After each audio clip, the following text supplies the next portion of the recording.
I can bring you in warm, or I can bring you in cold. This is where the fun begins. Hello and welcome back to Jedi Knights, the official Star Wars podcast for JoyClicks. I'm your host, Christian Buckley, joined as always by my Chewie, Mike Connors. Hey, what's up, man? I'm so excited to be here. You called me Chewie today, but before the pod, you said I had Darth Sidious vibes going on right now. Yes, you got some So excellent lighting. maybe today I'm your partner in Sheev. Sure. I don't know.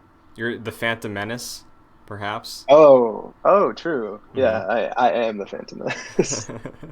How you been? I'm good, man. I think we were talking a little bit. I started playing Civ 6 on my Switch because it was like really cheap, and I bought it. Mm-hmm. And yeah, I've been just like playing that recently, and also still trying to get in on the WoW grind when you can. But Nice. yeah, that's basically what I've been up to. What about you? Lots of prep for E3, you know. This podcast goes up on JoyClicks on YouTube. There's tons of gaming stuff there, so of course E3, the big time of year for games. I'm juggling 8 different things at once this week, so pretty busy, but I am excited for the potential of Star Wars at E3, so we will absolutely talk about that this week.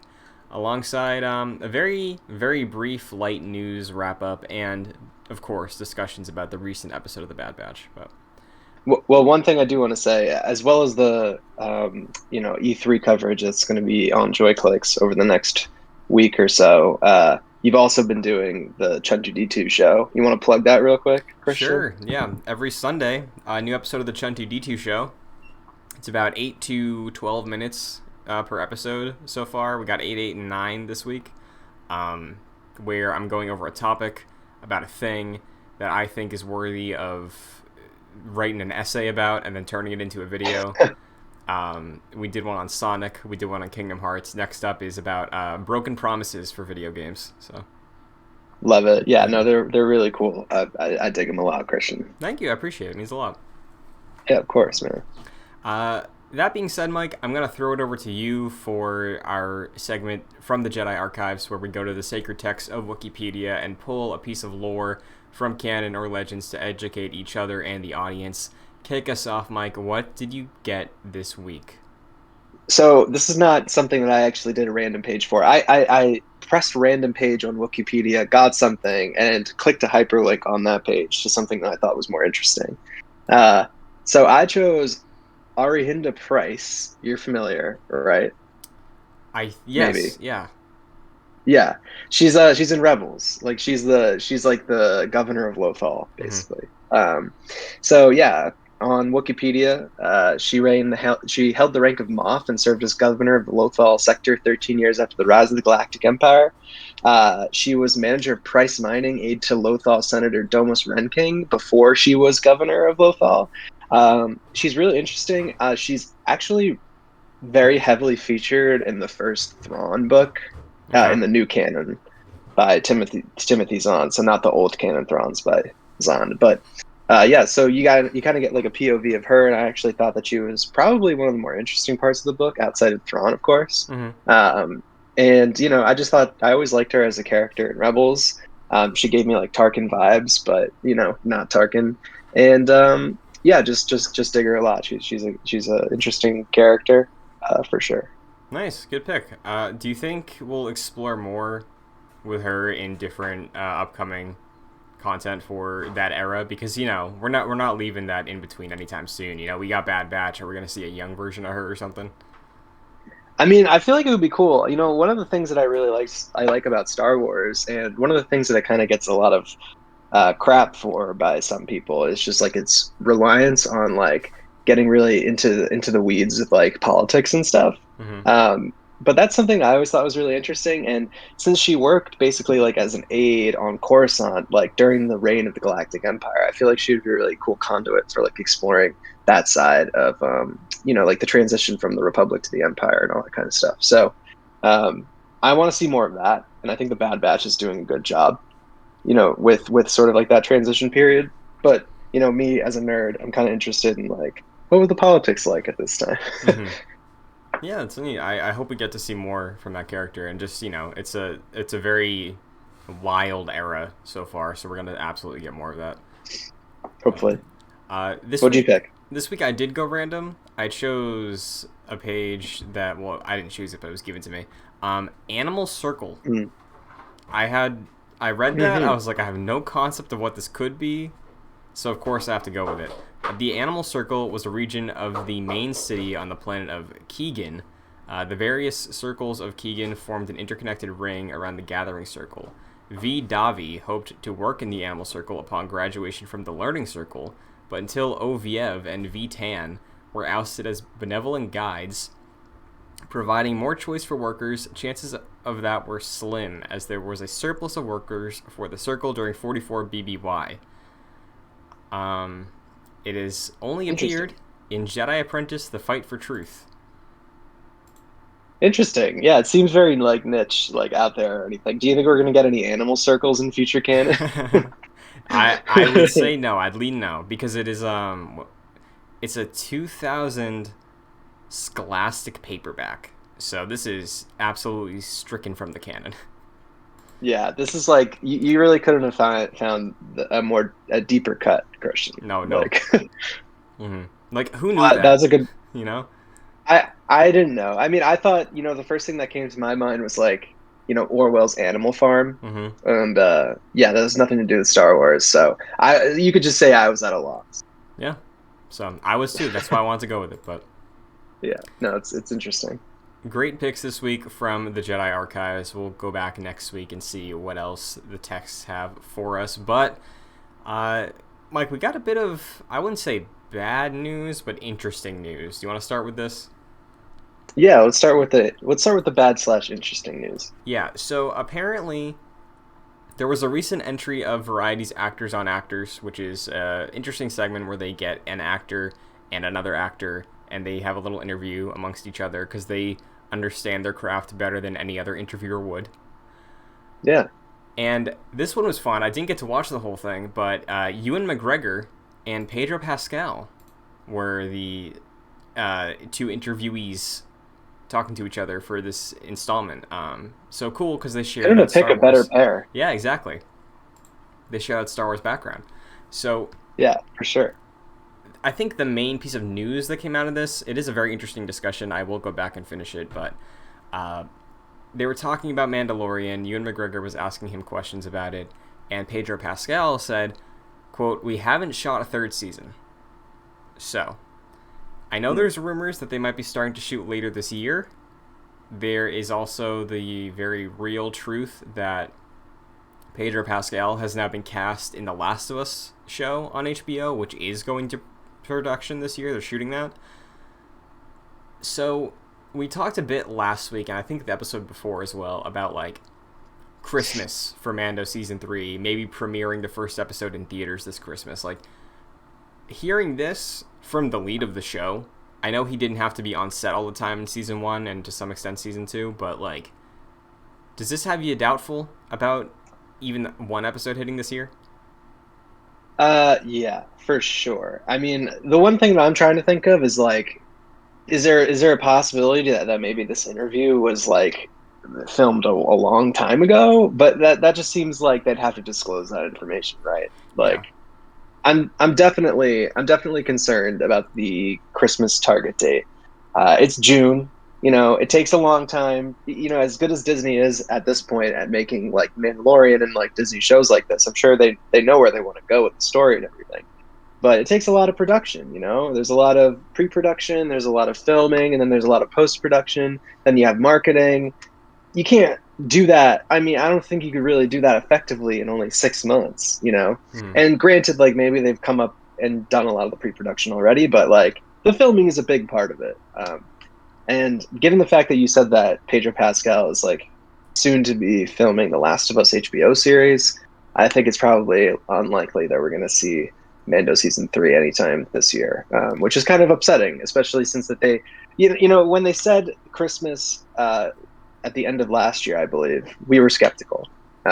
We were kind of like, really? Like, that seems pretty soon to now. And I think we were skeptical for good reason.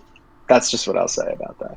Sure. And honestly, I feel like you were more skeptical than I was. I was locked in, ready to wake up Christmas morning, make a coffee, have some sugar cookies, and then watch The Mandalorian again. But, Uh-huh. yeah, that is, honestly, it is a bummer. I get it. I think it makes sense, you know. We got a bunch of other Star Wars shows that are springboarding off of this.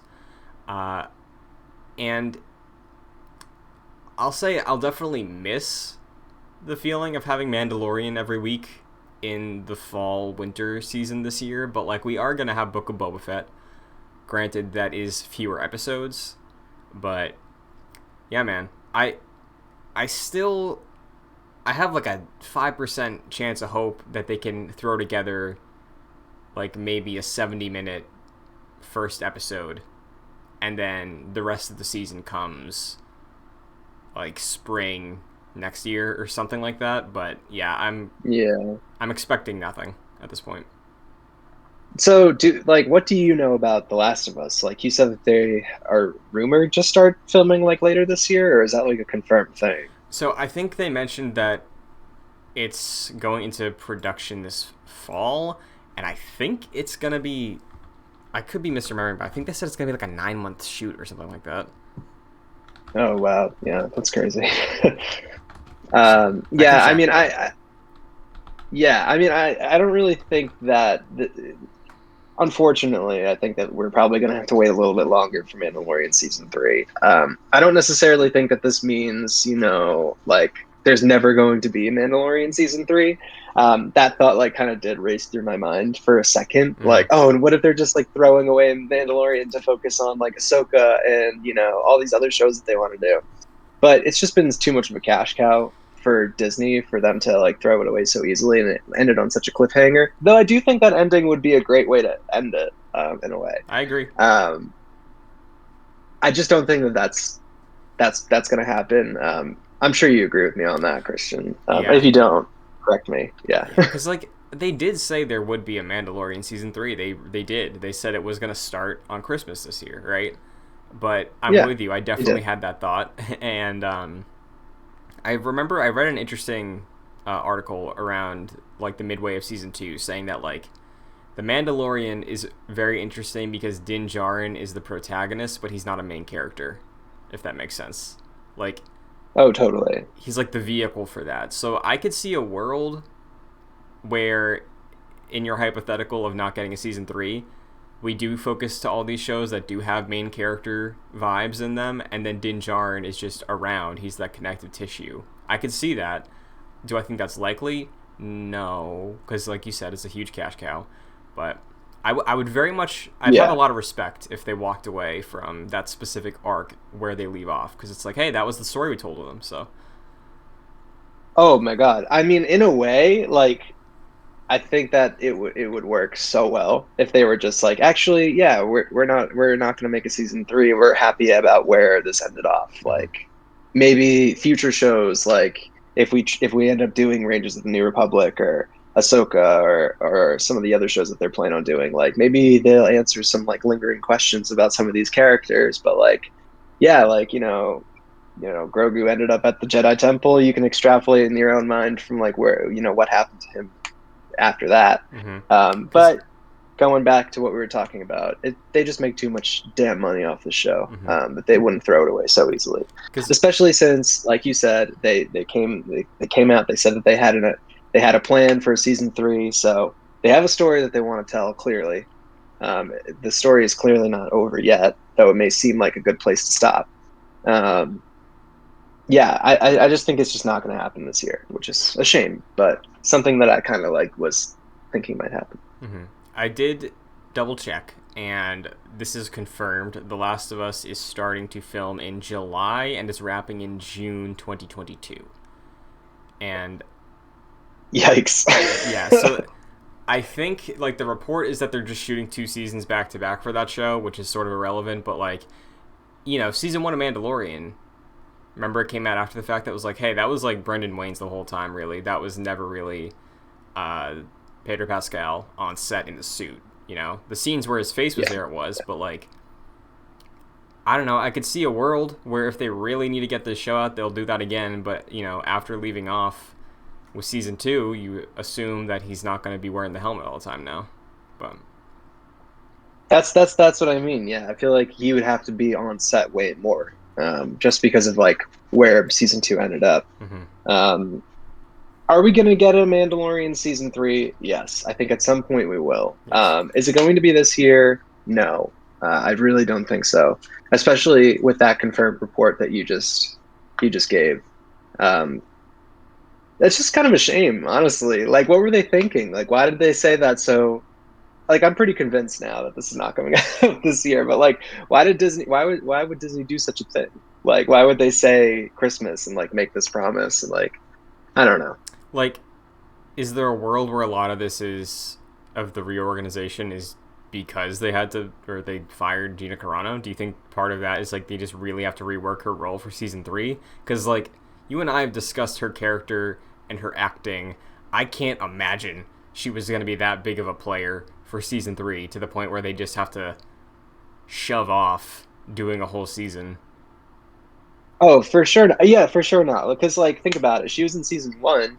She was like a relatively main character in season 1, and then they kind of dropped her down to like I don't know. She was in like 2 or 3 episodes in season 2, and like she didn't really have that many speaking lines because she's not really a great actress. Like, so like you said, I don't think they really had big plans for the character in The Mandalorian. I think that maybe they would have used her in Rangers of the New Republic a little bit more, which is why perhaps in my eyes, that's why it's not currently in production. But back to Mandalorian season 3, I don't think Gina Carano really has much of an influence on this. Like the real issue, I think, is Pedro Pascal, and it also makes me think like, have they like was this filmed like a long time ago? Like you know what I mean? Like that's also a possibility, Sure. though. I don't think that that's likely either. You know. Yeah. So again, I'm not fully writing it off. I still am holding on to like 7% of a hope that we get one episode this year or one event this year for progressing that story of Din Djarin. But, Mike, imagine this. Imagine this, okay? Go with me here. Yeah. We get Okay. we get one episode that follows up the Book of Boba Fett that shows, maybe it's like Bad Batch episode 1 length, right? And it is about Din Djarin immediately after the end of season 2, wrapping up those threads, seeing how he's processing this, and then we go away for another 6 months so they can like shoot the thing or something. I have no idea when they would work it, but when season 3 does hit, we do get this time jump that you've thrown around that we've discussed in the show. So this little thing we do get maybe this year would be a nice interstitial of like, hey, this is how he dealt with it. This is how he was feeling after. We'll pick up when we pick up, and when we pick up, it's going to be a few years after the last time you saw this guy. Yeah, I mean, I feel like that could be done, and I don't know. I guess it really all depends on like these actors' schedules, right? Like, and I mean, there's also possibilities that maybe they had thought ahead and filmed some things ahead, right? I mean, I'm not really sure. Um, I really hope that you're right, Christian. I'm really sort of like I have some hope for your 7% of hope, Nice. but my whole if you were to look at the gauge on me, I have about like 0.5% hope. Fair. It's kind of been diluted for me, but I hope I'm proven wrong. I hope you're right because I would love to see more Mandalorian this year. Regardless, though, we will be seeing the Book of Boba Fett. That's like almost confirmed. Yeah. Um, so at least we're going to be getting something, right? Yeah. So nothing to worry about. And nothing to worry about. Also, if Mandalorian season 3 is not coming out this year, when do you think they'll tell us, Christian? That it's not coming out this year? Yeah, I mean, if that's a possibility. I mean, people think it's coming out Christmas. Like that's what people think. It's June 8th right now, right? So I'll say September 7th. I don't know if that's what day of the week that is, but let me look. I'll go with September 7th for you too. It's sometime in September is what you're thinking. September 7th is a Tuesday? Yeah, that's the day to break the bad news. All right. Put it on the calendar. Yep. But speaking of news, there is a couple quick hits to get through this week. Since last week's episode, we had 2 birthdays in the Lucasfilm department, Kathleen Kennedy and Dave Filoni. Both of them, their names get thrown around at the same time a lot. You know, just another instance of it. And yeah, I guess they have close birthdays too. So. In terms of the next Star Wars film, Rogue Squadron, Patty Jenkins has brought on the Wonder Woman production designer, Aline Bonetto. I don't know if Aline worked on Wonder Woman and 1984, but I saw Wonder Woman, the original, and I like how that movie looks, you know? Yeah, can you just explain for me, because I actually don't really know, like what does a production designer do? So I think production design works in terms of like trying to craft the look of the show. They work heavily with like the actual hands-on artists and Gotcha. set construction and stuff like that. So they have a strong hand in like sort of creating the image and vibe and feelings of a production. I love that. Okay, cool. Yeah, I mean Wonder Woman. Honestly, both of the Woman movies, love them or hate them, they definitely both had a certain vibe. Mm-hmm. So, and great sets too, especially the first one. Yeah. So, lastly, on the quick hits, the Chernobyl actor Robert Ems has joined Andor. Now, this is, I believe, the second Chernobyl hire for this series. what was the first? Do you remember? It might have been a production designer, but Oh, it was like okay, production person. I think so, yeah. But it's just interesting because I think we did have that conversation around when Andor was announced officially, and they said like, "Hey, yeah, we have talent from Chernobyl." It was like, "Oh, whoa!" So might be like some serious tone. Like this might be some spy stuff, you know? Yeah, yeah. And yeah, it's just Robert Ems. I don't really I watched Chernobyl. Did you watch Chernobyl? I didn't, but I want to because the writer is writing The Last of Us. So. Oh, okay. Yeah, well, Craig Mazin, right? That's his name. Yeah. Yeah, Chernobyl's a great TV show, Christian. I feel like you would really like it. I'm looking up a picture of Robert Ems and I don't necessarily like recognize him. Yeah, did that ever happen to you? Like, Yeah. just like hard. Sometimes it's hard to figure out like who the heck did this person play. Mm-hmm. Oh, okay, he was like the engineer guy. All right. Well, I mean, interesting stuff. I'm really excited for Andor. Speaking of which, I did see a recent I did see a recent set photo from there, and there's a shore trooper. So take that what you will. There are shore troopers in Andor. Dude, So short bringing troopers them are back. cool. Shore troopers are cool. I remember And I think they were only in Rogue One. they popped up in season 2 of Mando. Remember the episode with Mayfeld when? Oh, true. Yeah. Yeah. I forgot about that. Yeah, short troopers are cool. We should use them more. But They should use them more. there was And another. Go ahead. there's also. Oh, I was just going to say there's also some filming news about Andor as well. Yes. So alongside this casting, it is being reported that filming is scheduled to wrap this summer. So. Cool. They've been filming for a while, I feel. Yeah, for sure. I think they started in either January or like maybe November. I forget. But you're right. It's been a minute. So. I wonder, what in terms of Andor, like, what do you think we're gonna get?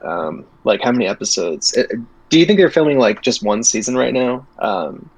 Like those kind of questions. I would say they're filming one season because we know Alan Tudyk said like future stuff he'll be there, and we haven't heard a peep of him for shooting right now. So yeah, I'll say they're shooting one season right now. Probably 6 to 8 episodes, something like a Falcon. And then I'll say it comes out March, first episode. I hope so, man. I think March is probably a good guess. I feel like that's when WandaVision came out this year, right? So I think so. Yeah, no. WandaVision ended around then, and Falcon started around then, I think. So, Oh, okay, mhm. okay. Well, I feel like it would be a good starter for whatever Disney Plus has in the spring of next year. For sure, yeah. And you could lead, however many weeks ahead of that, and then tee up a nice Kenobi drop for like May or June, the summer months. Hopefully, man. Yeah. Hopefully. I mean, we're definitely gonna get. I feel like we're definitely gonna get Kenobi next year. That's almost a given. I would Um, imagine, yeah, unless Post is like super heavy compared to these other shows, which it could be because you and I have talked about this before. Like Kenobi could just have the full blown like budget of a film because of how big this is going to be. I think it probably does, Yeah, to be honest. Like, I would be upset if it was like not a high budget yeah. like production. Pull no I'm sure. punches. I'm sure Disney would put their money. Hmm. Know what? No punches. Pull no punches. Oh, pull no punches. Absolutely. Um, in terms of Andor, though, you really think it's going to be that many episodes? I feel like it might be like eight, maybe 10. Yeah, I don't know. I think the lengthier episode series usually tend to skew a few shorter episodes. Like I believe WandaVision was 20 minutes each.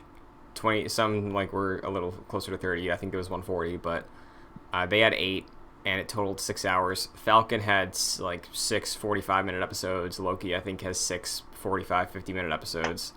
So, going off that trend, I'd lean that way because I think Andor is going to be much more story heavy than Mandalorian ever really was, I imagine. Probably, yeah. Which I'm here for. Hmm. Totally here for. I also love Cassian Andor. Oh, absolutely. He's one of my favorites. But another thing that's relevant to Star Wars in the near future, though, is Star Wars games. Because we do know EA, that contract, it's got a timer now. And E3 is happening this Thursday, technically, is the kickoff, not E3. And then Saturday, Sunday, Monday, Tuesday is E3. So, uh, Mike, we both love Star Wars games. We talk about them a fair amount. And This is while true. We do love them. hmm while EA Play, because EA still has that contract right now, they're not doing their event until July. But there are other studios, there are other publishers that have been rumored to be working on Star Wars things or have announced Star Wars things. So, I've listed them. We can run through them all. Mike, we can sort of set expectations on if we should expect something from this project at E3 this year. Definitely. And then at the end, I think we should talk about EA Play Live and maybe Sure. some things we could maybe expect from that. Yes. But I do see the first thing that you have on this list, Christian, Aspire Media, famed remakers of Republic Commando and other Star Wars games from the early 2000s, is going to be at E3. What day are they going to be there? Do you know? So, I think Aspire Media is an E3 partner, so they don't have a specific show, but E3 is doing programming throughout the entire weekend. Um, and I think Aspire's parent company is the Embracer Group, I'm pretty sure, or maybe Coach Media. So it could be at one of those two, but I can see if there's a detailed time slot for Aspire right now. But Mike, you mentioned they are. No, I wasn't necessarily meaning if they were going to have a time slot. Just Mhm. like I don't know if they were going to be with like another big name, like use Gotcha. another big names. I don't know. Sometimes I do that.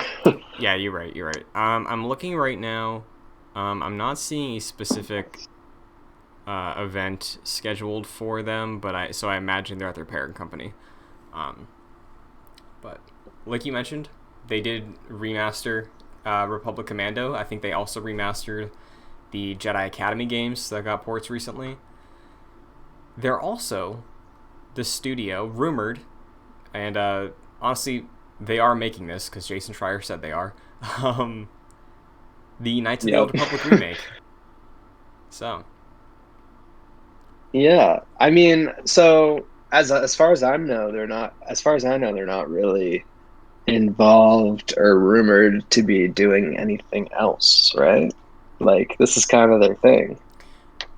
I imagine, yeah. Like it sounds like what Schreier's reporting was earlier this year, like $90 million budget for this thing. It's their first like huge initiative of a full blown remake, not just a remaster. Like I don't know how big this team is. I think they also brought in new people, but like to grow the staff. So I could see like maybe they're working on a couple other remasters, which is just their bread and butter. But most all hands are on deck for this project, I imagine. Yeah, it makes me wonder how long they've been working on it. I know, like Jason Schreier, I think he said that like this has been kind of in the works for a long time, or a decent amount of time. Hmm. So, depending on like how far they are in the development process of the game, I think it's probably I'm not gonna say likely, but like it would be interesting if they showed up at E3 with this with I don't know maybe some gameplay or at least like a trailer or something like that, or just like if they talk about it, just talk about it, Yeah, like just confirm it. Like you don't even have to show anything. yeah, because like this year we did see Ubisoft announce their project, right? So even though the EA contract is still in place until 2023, uh, presumably anybody who's working on a Star Wars thing can announce it publicly. So I think you're right. There's a chance we could see an announcement, just show like a render of Revan turning a lightsaber on, and then it just says remake, and then they like it comes out when it comes out. I don't know, but uh, yeah, man, I wouldn't be surprised if we see it. I think it might be time, you know. I think it might be time too. And this is something, I feel like we've been talking about the KOTOR remake for a while, as something that, I think is something that I've talked about for a while, something that I want. And you have recently played KOTOR, so I'm sure this is something you'd be interested in as well. Hmm. And I think the community is ready for it, to be quite honest with you. I've seen a lot of like, KOTOR fans on the internet kind of being like, we need another version of this game. Looking at you, Aspire Media. And basically, since their spot's been blown up by Jason Schreier to begin with, I don't really see why they wouldn't just be like, yeah, that's true. That's what we're doing. Um, get ready. It's going to happen when we feel like it. Sure. And you're going to maybe like it. Now, So yeah, I think if they're going to do it at all, it's going to be at E3, and hopefully they do. I think there's a high probability that they would. and also worth reminding everybody, keep in mind, E3 2018, 2017 maybe, I don't remember. At the EA conference, Vince Zampella was just sitting in an audience, and then he's like, "Hey, so we're making a game in Star Wars. It's called Jedi Fallen Yeah, Order," and that was it. So like they could even do that, you know. But legit. just Like they don't even have to have, the render of Revan. Just like freaking, I don't know. They must have a title card or something. sure, Like they could just show us that. yeah. We'd be like, yeah, this is coming soon. So Aspire Media, my eyes will be on them for sure. I think out of all of them, this is the one I feel like could show up in a substantial way. So, Hopefully, man. I'm hoping so. next up, Warner Brothers Entertainment is going to be here. They are having their show on Sunday. It's worth mentioning that their show is detailed as Warner Brothers slash Back for Blood, which is a game they're publishing. It's like basically Left 4 Dead. It's people who used to work on Left 4 Dead. They branched off to make their own thing. If that is not the only thing they're showing, it is probably the main thing they're showing. But Warner Brothers, of course, when it comes to Star Wars, they own Traveler's Tales, who is making the Skywalker Saga, which we're due for an update on. I could see this show up, like you said earlier, Mike, at any of the other stages, like Xbox, Nintendo, or the Summerfest. Yeah, I mean, like you said, we're due for an update on this game on the Lego Star Wars Skywalker Saga. Keep in mind, this was a game that was originally scheduled to be released like last October. Mm-hmm. That's right, released. And we've only received, I think, like one trailer, and it wasn't even a gameplay trailer. So it's about time that we see something from this game and get like a definitive answer on like when is this game going to come out, because they've delayed it multiple times. For good reason. There's like a pandemic and everything, but like at a certain point, like if it doesn't come out like this year, I would be kind of pissed. Like to be honest, like um, I don't know how you feel about that, but I just feel like I've been patiently waiting, and if they have to at least talk about it and show something. If anything is a certainty in my eyes. We're gonna get an update on Star Wars: The Skywalker Saga, and like you said, it probably will be at the Warner Brothers conference if they're having one. So Yeah. I just really hope that this game comes out this year. Yeah, I think if it doesn't show up here, I'll be worried. I don't know if they have like a Yeah. marketing deal with anybody. Like, I don't know if they have a agreement with PlayStation or something, but PlayStation won't be here. I will say though, I could see a world where Skywalker Saga shows up on the Xbox stage, and it's announced that when it comes out, it's coming out day and date on Game Pass. I could see that be announced. Oh, that would be interesting. Mm-hmm. Yeah. I mean, like you said, I feel like it could show up at really any of the the either Xbox or even Nintendo for that matter. I feel Mm-hmm. like they could show that off too. But um, if yeah, I feel like we're talking about like, oh, is KOTOR going to happen? And we're both like pretty confident that they're going to at least say something about it. I feel even more confident that we're going to get an update on the Skywalker saga. But if we don't see it, like you said, it would be very concerning Yeah. because this game was supposed to come out last year.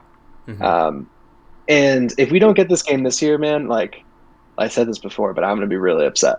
Like, and like I understand like why they had to delay it, but Mm-hmm. like at a certain point, it's like, all right, you're just kind of playing us at this Yeah, point. and Um, it's a very ambitious like jump up for what type of game they usually make as well. So like maybe they just underestimated the amount of issues they'd run into for making a big ambitious game like this. But at that point, it's like, okay, you probably shouldn't have put a date on it in the first place. But yeah, exactly. Like I don't know if I'm being unreasonable. Like no, I don't I think mean to it's sound yeah. unreasonable, and like yeah, and I mean, like, I was okay with them delaying it. Like, it was only like a few months ago that they released like the last update on it, and they Yeah. said it wasn't going to come out until like God knows when. And I was okay with that because you got to give them time. You can't rush the creative process, but if they keep delaying it until like 2022, like that's just a problem. Yeah. That's just like an issue, Mm-hmm. and it doesn't look good at Yeah. all. Agreed. Uh, we'll say this now. Speaking of Xbox, Xbox is going to be doing their show on Sunday, and there was that rumor a while ago, Mike, that Xbox is reportedly working on a exclusive Mandalorian game. I don't know. I don't think this is tying into the show specifically, just a game about a Mandalorian. But yeah, that was really the only time we ever heard about that. I think a couple outlets did say like, "Hey, we heard something similar." Maybe not necessarily outlets, but reputable names. Mhm. What are you expecting? Are you expecting to be watching this Xbox show and then all of a sudden you just see a Chrome Dome Mandalorian walk out? No, I really don't. Yeah. Um, just because of like all the stuff that usually we find, kind of pops up at shows like surprise, like as a surprise sort of thing, have been talked about in like like relatively good detail beforehand. And like you said, this rumored Mandalorian game, kind of just like made the rounds like a few times and has been pretty quiet. Like I don't know, there's not many details about this rumored game. Sure. So Microsoft, though, on the other hand, has been like gobbling up game studios left and right recently. So it is possible that they're gonna like come with like packing absolute heat and Mm-hmm. like maybe even show like two Star Wars games, one that we didn't even hear about. That's always a possibility. I don't know if it's necessarily likely for like this year, given like all the other stuff that we're expecting from you know Star Wars in the video game world. Maybe next year. I think that a Mandalorian game would be very cool. I'd love to see some sort of like Republic Commando, sort of like a retake on Republic Commando. Bad Uh, Batch. you know, yeah, like a Bad Batch Republic Commando game. Hmm.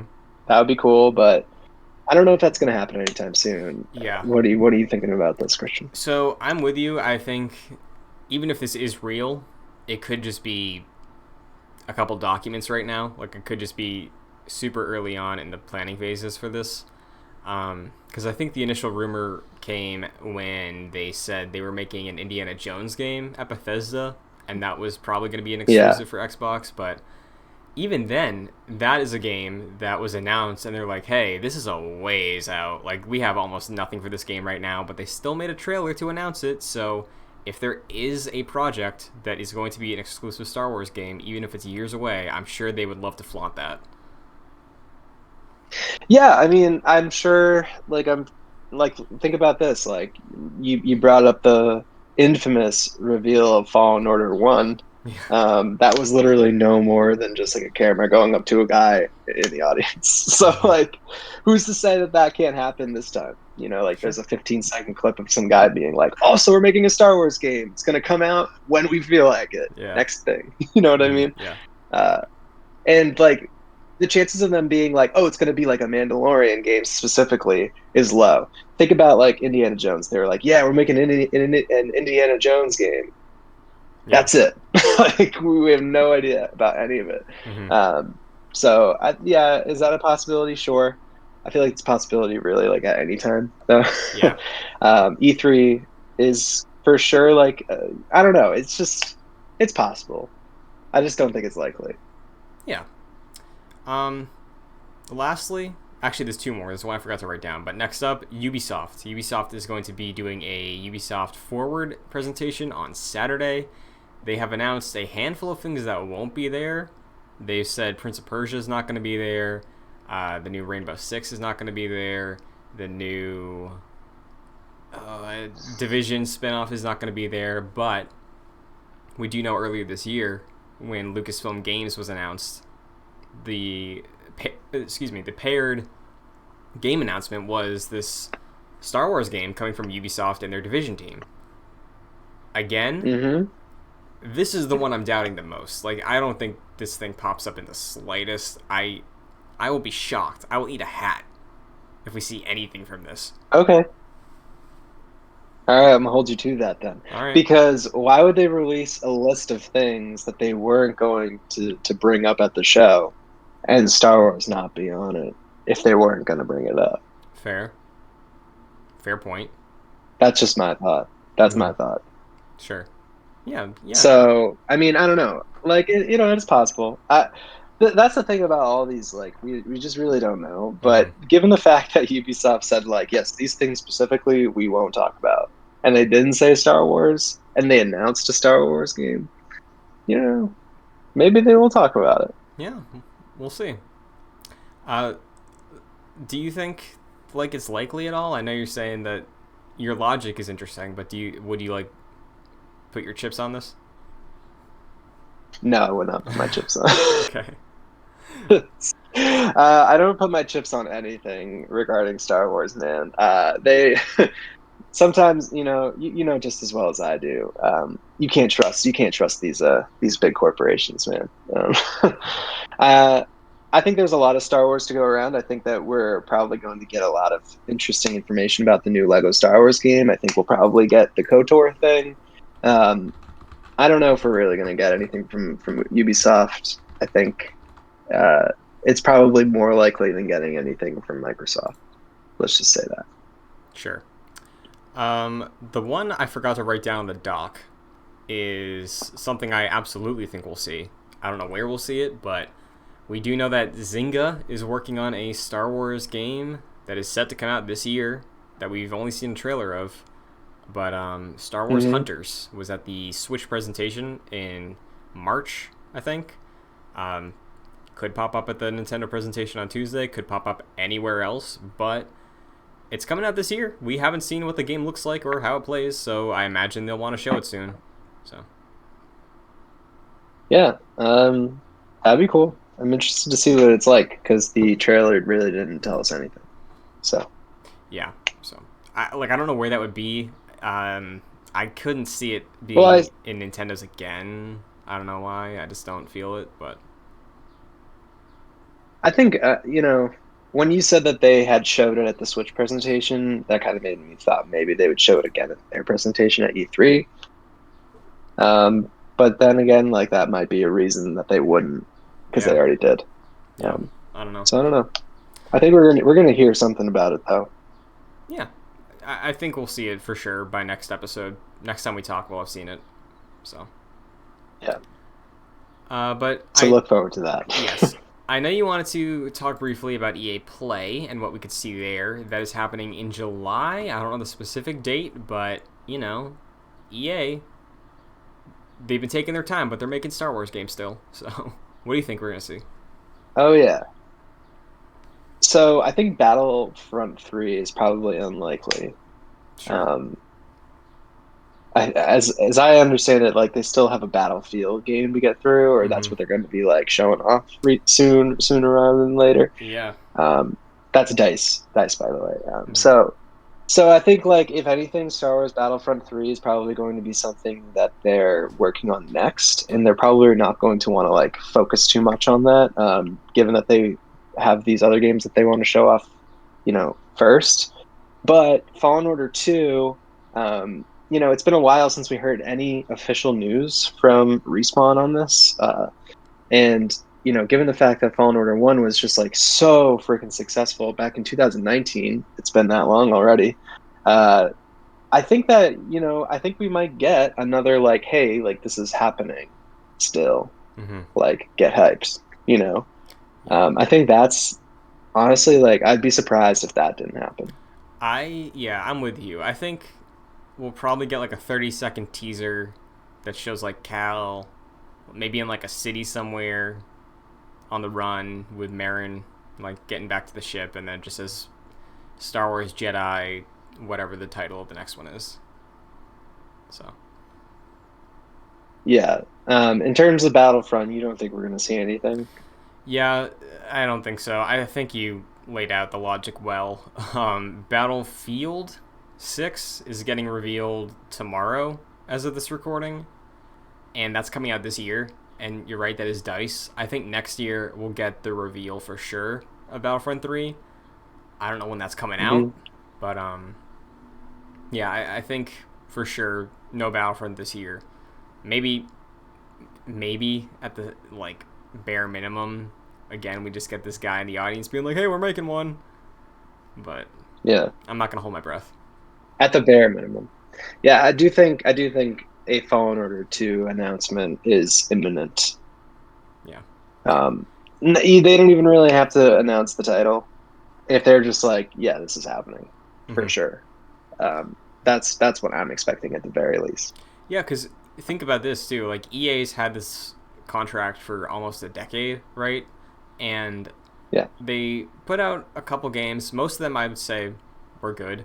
And they're about to lose this exclusivity over it 2 years from now. So maybe Fallen Order 2 is coming out in 2023 when that contract is done. They want to like make sure we know that there's still good EA stuff coming out, right, for Star Wars. So get on it. Yeah, man. That is actually an interesting point for sure. They're gonna want to try to solidify in like consumers' minds that they're still like a leading Star Wars video game developer, or publisher rather. So, yeah, I mean, I just like Fallen Order 1 was just like too successful for them not to make a Fallen Order 2. It just basically comes down to like when do they feel comfortable telling people about it. Yeah. There's no question in my mind that there is going to be a Fallen Order 2. Yeah, but it's just like I do think this is the year. I think this is the year though. Yeah, and I think I could be projecting, but I'm almost positive they said that they were going to make another Star Wars Jedi game at one point. But yeah, you're right. I feel like if it's coming next year or even the year after, just throw out a little tease. Why not? You're going to lose this. Nobody else can make announcements except us in 2 years. So take advantage of that. So legit, yeah. I do think it's probably a 2023 game Yeah, at the probably. very earliest. That makes sense. So Well, that is the Star Wars at E3 wrap up. So with that, Mike, why don't we move on to episode 6 of The Bad Batch? what was the name of this one? Oh, Decommissioned. That's the Yes. name of this one. So, Um, yeah. yes. Interesting episode, Christian. So, uh, remind me last week where we settled on how you would feel depending on this episode's setup and story. so, thinking back to last week, the biggest issue that I was having with the Bad Batch was that it sort of just felt like too job of the week and a lot of the episodes sort of felt like filler in some ways. We kind of like lost the narrative that was going on with Crosshair a little bit for a few episodes, and we still have. Um, and so that was kind of where I ended up at the end of last week. So when And it comes to this episode, yeah, sorry. No, no, no. Continue. I was just gonna say, and I recall you saying that if this week's episode was just another one of those vibes last week, you would feel a certain type of way. So, Mike, I'd like to ask you, how are you feeling this week? So, Christian, um, I think they revived me just a little bit. Okay. And no, it's not because Trace and Rafa Martez showed up. I don't really like them.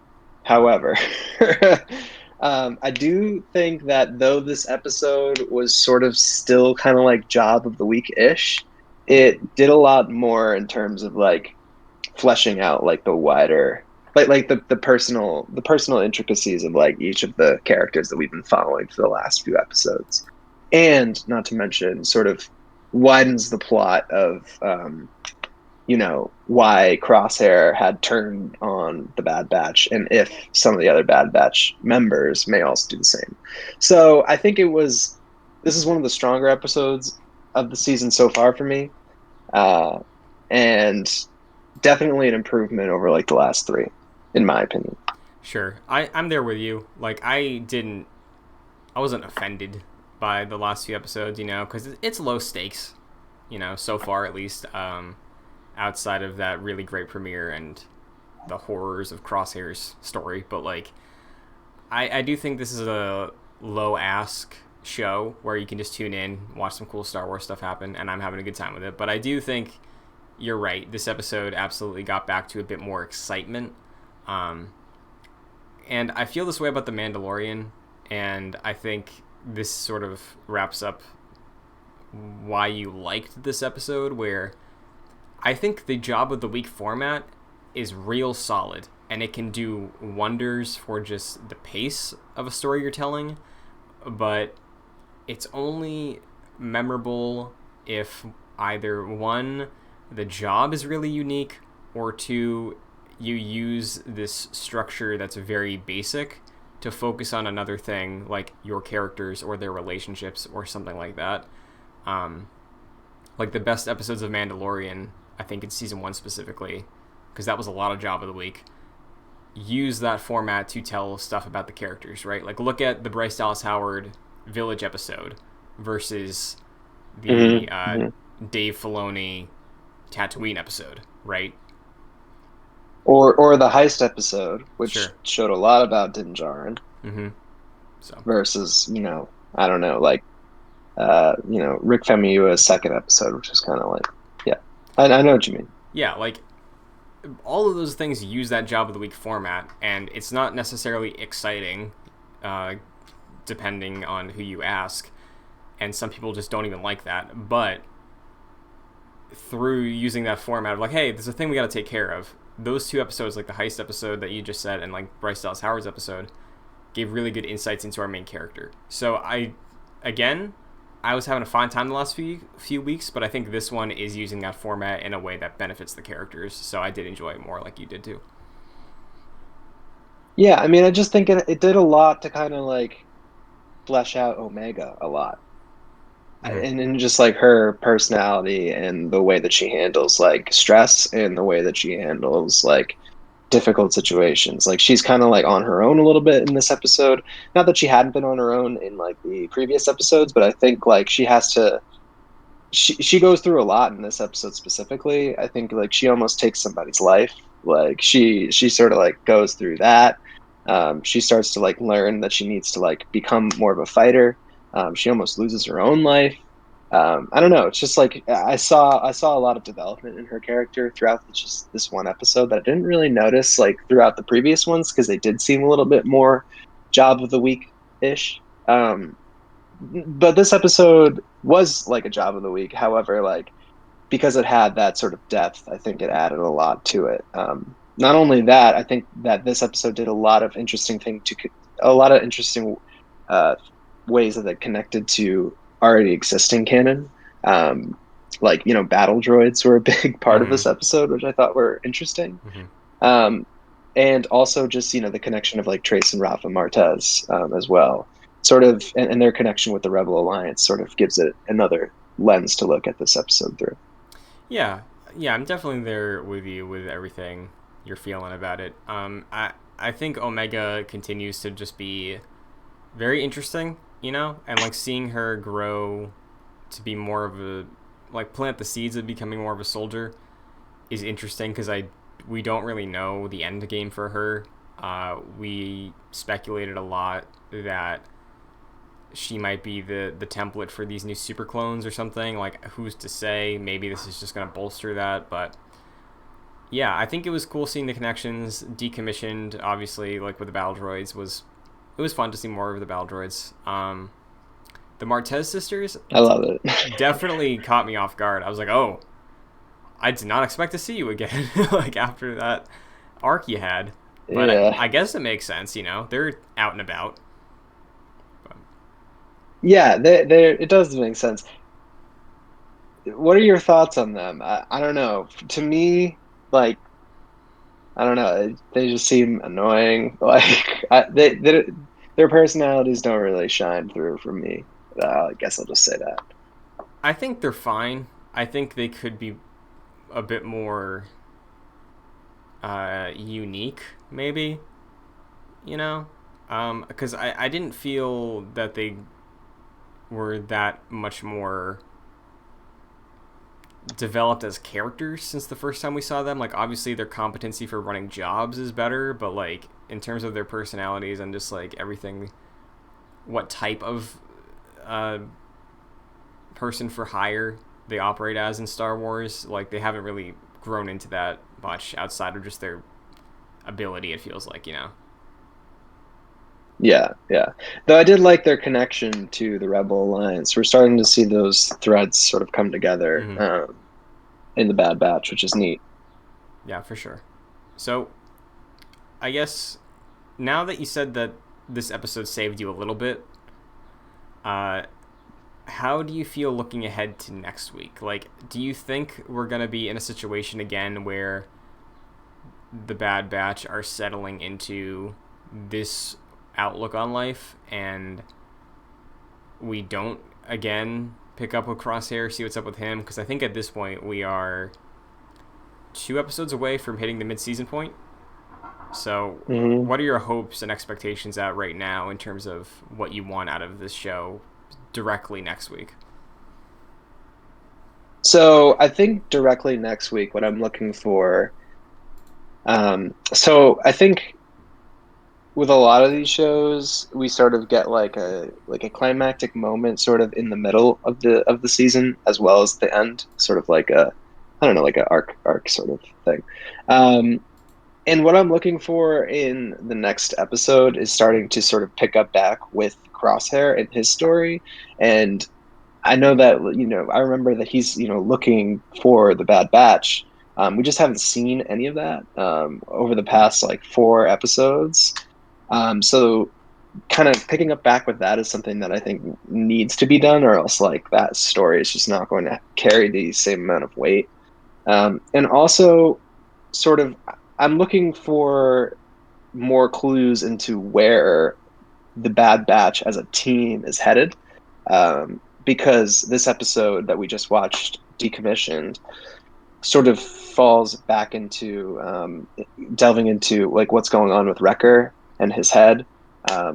His inhibitor chip like activates during this episode, but he kind of snaps himself out of it. Mm-hmm. So I guess I'm expecting over the next two episodes like a reach up to sort of like more grounding the show into like more about like what it's about.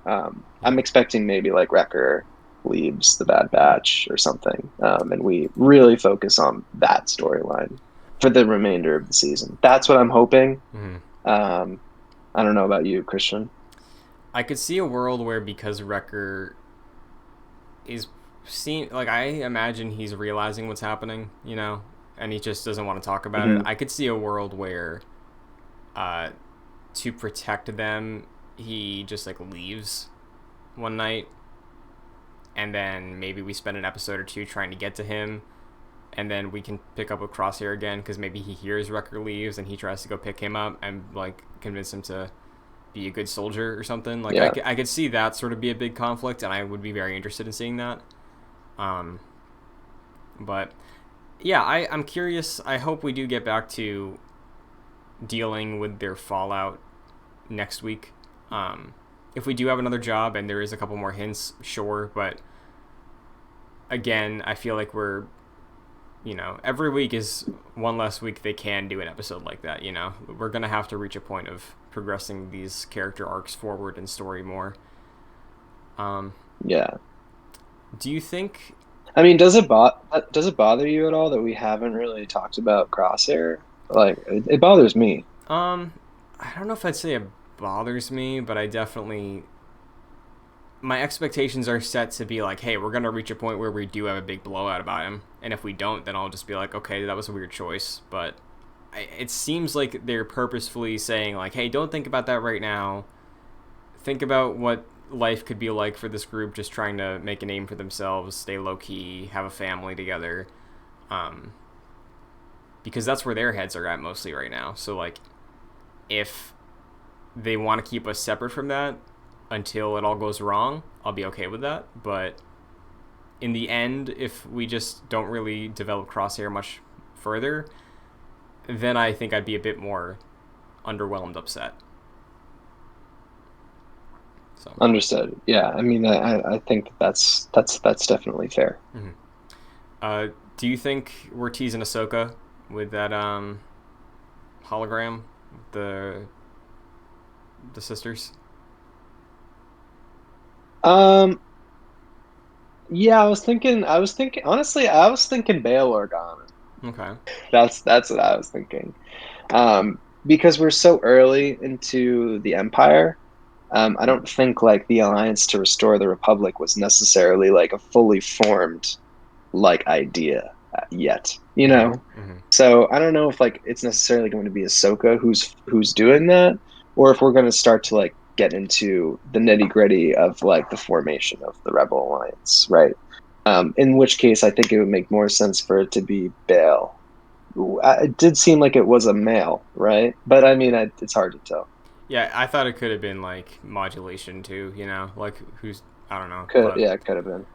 Yeah, I think Bail Organa would make sense, and I feel like Ahsoka's gonna at least get name dropped at some point this season.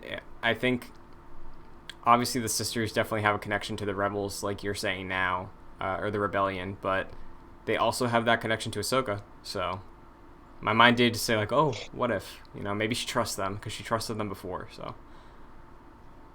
I mean, yeah, would I be surprised if Ahsoka like showed up in the Bad Batch? No, not at all. Mm-hmm. So, yeah, it's definitely possible that the Martez sisters kind of like linked up with Ahsoka. Mm-hmm. So, overall, I thought solid episode. We're not at the halfway point yet. I think this, like you said, turned around a few doubts I was having, but I think this show still needs to do a little more work moving forward. And granted, it is season 1, but I'm still enjoying it. I'm looking forward to next week and see what other little connections we can make to where we're going. But Oh yeah. This show is great. Overall, I've really enjoyed it. I don't mean to sound like a negative Nancy or anything like that. I'm just trying to be critical. Yeah. But yeah, overall, it's a great show. And I especially liked this episode. So it's kind of redeemed itself in my eyes, and I'm looking forward to what we get to see next, for sure. Oh yeah. Well, Mike, until then, where can everybody find you? Well, you can find me on Twitter at Mike P. Connors. Very nice. You can find me on Twitter, Twitch, and TikTok at ShunTD2, as well as here, youtube.com/joyclicks for the video version of this show in the Jedi Knights playlist, alongside all of our other shows like Excelsior, Long Play Club, Gamescast, and of course all of this E3 coverage, reactions, reviews, whatever is going to be going on will be on the YouTube channel. If you want the audio version of the podcast, you can check it out on Apple Podcasts, Spotify, or your service of choice. If you enjoy, leaving a review and a rating would be greatly appreciated because it helps us out and just takes a quick second. If you want to get involved further, though, you can go to patreon.com/joyclicks, where at the $1 and $5 tiers, you can help out the shows. The $5 tier will get you producer credit on this show and every show, like Chris Sakis, Aaron Easton, and Charles Applin. So, thank you very much. Oh, Thank you, Charles, and Chris, and Aaron. All three of you. Great people. Hell yeah. But that is going to do it for this week in Star Wars. Hopefully we got some dope video games to talk about next episode. But if not, I'm sure we can just continue to spiral about Mandalorian not coming out this year. Yes. Also, I mean, I have to plug, we did the JoyClicks seasonal Hall of Games cast, and I have to say, I'm very proud that my choice, Fallout New Vegas, was put into the Hall of Game. So definitely go check that out. I think you could definitely watch Yes. the stream. I'm sure it's on JoyClicks. So yes, the archive is still on the channel. The Summer Hall of Game. We now have 4 GOATs, 4 games that are the only games that are great, and Fallout New Vegas, brought by Mike, is one of them. So congratulations. But thank you, man. I'm very happy. One of these days, a Star Wars game's going to get in. Oh yeah, It's only a matter of time. For sure. But until then, we're fine. Everything's fine. How are you? May the Force be with you. Oh, yes, you're right. Beep is up.